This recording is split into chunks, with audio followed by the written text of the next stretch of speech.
സഹസ്രനാമത്തിൻ്റെ 35-ാമത്തെ ശ്ലോകത്തിലേക്ക് ഏവർക്കും സ്വാഗതം. ഇത് കിട്ടുന്നില്ല എന്നുണ്ടെങ്കിൽ എൻ്റെ പീസ്ഫുൾ ലൈഫ് എന്ന ചാനൽ നിങ്ങൾ സബ്സ്ക്രൈബ് ചെയ്താൽ എല്ലാ നാമങ്ങളും ശ്ലോകങ്ങളും അർത്ഥങ്ങളും എല്ലാം കിട്ടുന്നതാണ്. ഇത് 35-ാമത്തെ ശ്ലോകമാണ് ഞാനിപ്പോൾ പറയുന്നത്. അത് തുടങ്ങുന്നത് ഇങ്ങനെയാണ്: അച്യുത പ്രതിത പ്രാണദോ വാസുവ അനുജ അഭാം നിധിരധിഷ്ഠാനം അപ്രമപ്ത പ്രതിഷ്ഠിത. ഇതാണ് അതിൻ്റെ ശ്ലോകം. ഇനി ഇതിൻ്റെ അർത്ഥം പറഞ്ഞുതരാം.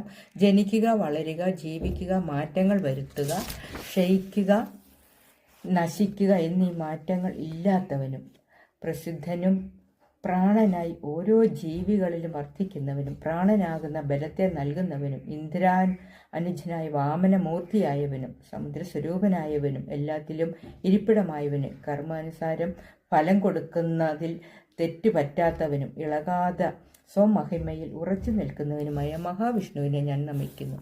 ഇതാണ് ഇതിൻ്റെ അർത്ഥം. എല്ലാവരും ഇത് മനസ്സിലാക്കി പഠിക്കുക.